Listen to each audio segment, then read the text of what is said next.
पण आता तुमच्याकडे अशा केसेस येत असतील ना, की बरीच वर्ष असा म्हणजे अनडायग्नोज झाला आणि मग वन फाईन डे काय पॅनिक अटॅक आहे किंवा एन्झायटी आहे आणि डिप्रेशनमध्ये आला, तर मग तुम्ही काय करता? हो. आता त्याच्यात ड्युरेशन किती आहे ते आम्ही बघतोय. म्हणजे काही 10 वर्ष अनडायग्नोज राहतात आणि ट्रीटमेंट घेत नाहीत. काही आम्ही ट्रीटमेंट घेतली, आम्हाला बरं वाटलं आणि बंद केली, असंही होतं. मग ते ट्रीटमेंट कंप्लीट नाही करत, म्हणून त्यांना दुसरा एपिसोड, तिसरा एपिसोड असं येत राहतो. काहींना जाणीवच नसते म्हणून ते लेट होतात. मग जेव्हा ते लेट होतात तेव्हा ते औषधाला रेस्पॉन्ड करतात की नाही, हे इम्पॉर्टंट गोष्ट आहे. कधी ते 1-2 औषधाला चांगले रेस्पॉन्ड करतात, then there prognosis is good.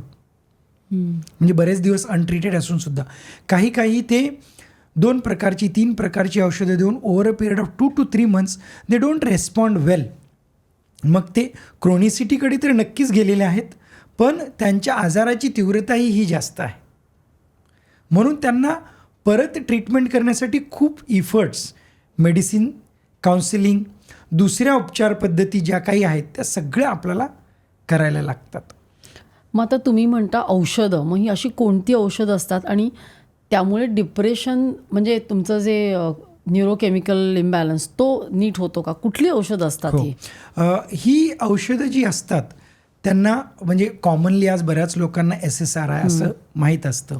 म्हणजे ते अँटी डिप्रेसंट औषधी असतात. मग ती काय करतात, ती आपल्या ब्रेनमधली जी केमिकल आहेत, म्हणजे सेरोटोनिन नावाचं, नॉरएपिनेफ्रिन आणि डोपामिन, म्हणजे त्यात आता बऱ्याच लोकांना फक्त सेरोटोनिन आहे एवढंच वाटतं, पण मल्टी हार्मोनल्स असतात. सेरोटोनिन, नॉरएपिनेफ्रिन, डोपामिन काहींशी, गाबार्जिक जी न्यूरोकेमिकल्स आहेत ही सगळी त्याच्या इम्बॅलन्स जेव्हा होतो तेव्हाच हा आजार होतो. मग ही जेव्हा आम्ही औषधं देतो, बेसिकली ती हार्मोन प्रोडक्शन ब्रेनमध्ये वाढवतात. अच्छा. म्हणून त्याला रिस्पॉन्ड व्हायलाही वेळ लागतो. म्हणजे असं नाही की मी आज औषध दिलं उद्या एकदम मस्त झालो, म्हणजे तापेसारखं नाही, आज तापेची गोळी घेतली डॉक्टर, उद्या ताप नाही, मी ठणठणीत झालो, असं आमच्या ट्रीटमेंटमध्ये कधीच होत नाही. मग जेव्हा आम्ही औषधं देतो तर तेव्हा ती 1 हफ्ता, 2 हफ्ता आणि 4 हफ्त्यापर्यंत ती चांगल्या पद्धतीने कार्य करायला लागतात. म्हणजे पेशंट त्याला रिस्पॉन्ड करायला लागतो. तो रेस्पॉन्सचा टाईम 4 हफ्ते ते 6 हफ्ते असतो आणि चांगला रिस्पॉन्स यायला 3 महिने लागतात आपल्याला. मग तेव्हा पेशंट अगदी पहिल्याच्यासारखा 60-70% किंवा काही वेळेस 100%ही होतो. मग तेव्हा आपण दुसऱ्या स्टेजमध्ये ट्रीटमेंटच्या येतो की ती म्हणजे मेंटेनन्स थेरपीमध्ये. मग आता तू चांगला राहावा म्हणून आपण तुला मेंटेनन्स थेरपी पुढचे 6 months to 2 yearsच्या दरम्यान जे काय आहेत ते आपण करतो. मग टेपरिंग, मग बंद, असं आपण त्याचं एकंदरीत ट्रीटमेंट करतो. आता ह्या सगळ्यांमध्ये लॉंग प्रोसेस आहे, पेशन्स आहेत, कंटाळा येतो. जर ही प्रोसेस व्यवस्थित झाली तर chances of relapse are very less. नाहीतर काय होतं की परत रिलॅप्स होऊ शकतो. आता परत काय होतं की जसं आपण बघितलं की हा जरी न्यूरोकेमिकल जरी आजार असला तरी बऱ्याच पेशंटमध्ये आम्ही जेव्हा त्यांच्याशी बोलतो तेव्हा त्यांचं इन्व्हायरमेंटल फॅक्टर्स, स्ट्रेस फॅक्टर्स, त्याच्यावरही आम्ही बोलून त्यांना गाईड करतो की तुम्ही काउन्सिलिंग सेशन्सला जायला पाहिजे, ते तुम्हाला हेल्प करतील. मग त्या काउन्सिलिंग सेशनमध्ये ते बोलून त्यांचे जे स्ट्रेसफुल फॅक्टर्स आहेत किंवा कोपिंग विथ द स्ट्रेसमध्ये जे त्यांना डिफिकल्टी येतात, त्यात जर ते व्यवस्थित वागण्यात, बोलण्यात बदल करायला लागले तर यांचे चान्सेस, रिलॅप्स होण्याचे चान्सेस परत कमी होतात. काही लोक असंही आहेत, काउन्सिलिंग नको आम्हाला, फक्त औषधांनी बरे हो. मग ज्या गोष्टी घरात त्रासदायक असतात किंवा बाहेर स्ट्रेसच्या असतात त्या परत त्यांच्या जीवनात तो स्ट्रेसर आला की परत ते रिलॅप्स होण्याचे चान्सेस असतात. म्हणून तो रिलॅप्स टाळण्यासाठी आम्ही काउन्सिलिंगची बऱ्याच लोकांना आवर्जून सांगतो की तुम्ही काउन्सिलिंगही करा. तुम्ही काउन्सिलिंग म्हणालात तेव्हा मला आठवलं की बरेच बॉलिवूड स्टार्स आहेत की त्यांनी ओपनली सांगितलं आहे, म्हणजे आलिया भट आहे, शाहरुख खान आहे, दीपिका पडुकोण आहे, की नाही आम्ही थेरपी घेतो, कायम घेतो आणि त्यामुळे थेरपीला ॲक्सेप्टन्स आला आहे. तर ही थेरपी नक्की काय मदत करते? कारण जेव्हाही आपले सेलिब्रिटी कोणत्याही गोष्टीबद्दल बोलत असतील तेव्हा ॲक्सेप्टन्स जनसामान्यात हे येतोच. In fact I am thankful to all this people. त्यांनी खूप चांगलं काम केलेलं आहे. आता याच्यामध्ये काय येतं, थेरपी म्हणजे म्हणजे की बोलून नुसतं कसं बरं कसं वाटणार? बरं होणार, अगदी अगदी महत्त्वाचं प्रश्न आहे. त्याच्यामध्ये एक इम्पॉर्टंट गोष्ट आहे, बऱ्याच वेळेस त्याचा पहिला पडाव असतो कथार्सिस. म्हणजे माझ्या मनात एवढ्या गोष्टी साचलेल्या आहेत की ते मी कुणाला सांगावं. आता मी समजा माझ्या बहिणीला सांगितलं, माझ्या भावाला सांगितलं, ते मला कसे जज करतील, हा कसा व्यक्ती आहे काय म्हणतील, मी सांगू नाही शकत. ते परत माझ्या मनात राहतं. पण जेव्हा थेरपिस्टकडे जातात त्यांना ते माहीत असतं की ही व्यक्ती नॉन जजमेंटल आहे, ही व्यक्ती मी काहीही बोलले तरी मला काही नाव ठेवणार नाही.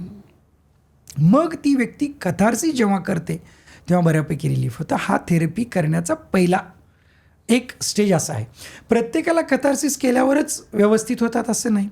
आता काय होतं, जेव्हाही गोष्टी त्रासदायक येतात, फॉर एक्झाम्पल आपण रिलेशनशिप इश्यू घेऊया. म्हणजे रिलेशनशिपमध्ये माझं आणि माझ्या प्रियसीचं म्हणा किंवा बायकोचं म्हणा, हे खूप भांडण होतं. मग ते कोणत्या गोष्टीवर होतं, आता काय सांगावं कोणत्या गोष्टीवर होतं. गेले किती वर्ष झाले चालू आलेलं आहे, असं आहे का. मग आता गेली किती वर्ष जे चालू झालेलं आहे, तर ते जेव्हा आपण प्रत्येक त्यांच्या गोष्टीच्या प्रत्येक वाक्याच्या इन्सिडेन्सेसच्या मध्ये जातो तेव्हा आपल्याला त्यांची विचार करण्याची पद्धत कळते. आता ती विचार करण्याची पद्धत ही दोन स्वरूपाची असू शकते, एक रॅशनल आणि एक इररॅशनल. जेव्हाही कुणाची रॅशनल पद्धतीची विचार असते तेव्हा त्यातून तणाव, स्ट्रेस हे निर्माण होत नाही.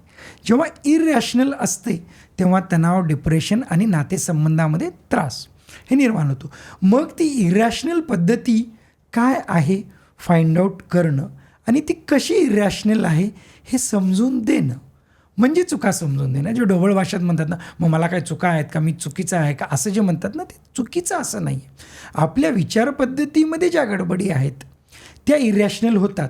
जेव्हा ते आमचे काउन्सिलर्स अगदी 8-8, 10-10 सेशन्स त्यांच्याबरोबर बसून एक पॅटर्न काढतात विचारांचा, त्या विचारांच्या पॅटर्नवर जेव्हा आपण समजून देतो की अरे ही ना माझी विचार करण्याची पद्धती नाही इरॅशनल, ह्याच्यामुळे दुसऱ्यांचं सोडा मलाही त्रास होतो. मग तेव्हा ती जेव्हाही विचार पद्धती आपण बदलतो तेव्हा फायदा होतो. मग काय होतं, ती व्यक्ती एवढी एक्सपर्ट होते की एखाद्या सिच्युएशनमध्ये हे असंच आहे असं विचार करण्यापेक्षा what are the alternatives 1, 2, 3, 4 which alternatives I can choose, मग हे चूज केल्यावर काय होईल, ते चूज केल्यावर काय होईल, अशी विचार करण्याची पद्धत त्यांची बदलते. फॉर एक्झाम्पल एखादं एक्झाम्पल दिल्यानंतर असं आहे की समजा की आता मी एक बिझनेस करतो आहे, बिझनेसमध्ये मला लक्षात आलं अरे माझा business is not doing well, okay, माझं नुकसान आहे, ओके, नुकसान आहे म्हणजे मला त्रास आहे. सपोज एक्स अमाऊंटचं नुकसान आहे. मग मी विचार करतो अरे नुकसान तर आहे. मग आता जेव्हा माझी इरॅशनल पद्धत असते, असं कसं नुकसान झालं, शक्यच नाही आहे. म्हणजे एखादा बिझनेस करत असताना फायदा होणं, नुकसान होणं तेवढंच आहे, ओके. पण मी एवढी मेहनत केलेली आहे, एवढं याच्यासाठी वेळ दिलेले, सगळी मेहनत केली आहे, नुकसान होणं शक्यच नाही आहे. याच्यावर जर बसलं, म्हणजे ह्या विचारावर जर तो असेल तर इरॅशनल पद्धती आहे. कुणालाही म्हणाले अरे ऐसा कैसे बिजनेस करेगा तो फायदा भी होगा नुकसान भी होगा, नाही तुम नहीं जानते हो, मैंने ये इतना मेहनत. आता ह्याच्यापासून त्याला नुकसान होऊ शकतं, पॉसिबिलिटी म्हणजे तो काय आहे की होणं शक्यच नाही आहे, ह्या सर्टन्टीवर बसलेला आहे, त्याला पॉसिबिलिटी नुकसान होऊ शकतं ह्याच्यावर आणणं म्हणजे बऱ्यापैकी काउन्सिलिंग झाली. आता नुकसान आल्यानंतर जेव्हा ही व्यक्ती रॅशनल विचार करायला लागती तेव्हा तो काय म्हणतो की अरे नुकसान हो सकता है मेरा या हो रहा है, मैं मिनिमम कैसे कर सकता हूँ. मिनिमम इन टर्म्समध्ये फक्त पैशाचंच नसतं, त्याच्यात भावनिक नुकसानही तेवढंच होतं ना. म्हणजे आज मला एक आपण फिगर घेऊ, मला 2 लाखाचं नुकसान आहे, मग मी ते 1 लाखाचं करू शकतो का. म्हणजे त्यातल्या त्यात नेगेटिव्हच आउटकम आहे, कमी नेगेटिव्ह आहे का. मग अगदी कमी लाखाचं करू शकतो का, 1000 करू शकतो का, ठीक आहे बाबा, ते नुकसान तर होतंच. मग त्या फायनान्शियल नुकसानबरोबर माझ्या बिझनेसमध्ये त्रास आल्यामुळे आमच्या ज्या बिझनेसची रिलेशनशिप गडबड झाली ती पण तणावात येते, मग ती तर मी वाचू शकतो का. असे अल्टरनेटिव्ह जेव्हा आपण जनरेट करतो त्यातल्या त्यात कमी नुकसानदायक जे आहे त्या पद्धतीने जर मी विचार करायला लागलो तर माझं स्ट्रेस मॅनेजमेंट पण होतं ना. मग हीच विचार पद्धती मी पुढच्या वेळेस जेव्हा वापरतो, मग ते कदाचित बिझनेस असेल किंवा रिलेशनशिप असेल, तर तेव्हा ना आपलं भावनिक ॲज वेल ॲज जे मटेरियल ते दोन्ही नुकसान कमी होतं.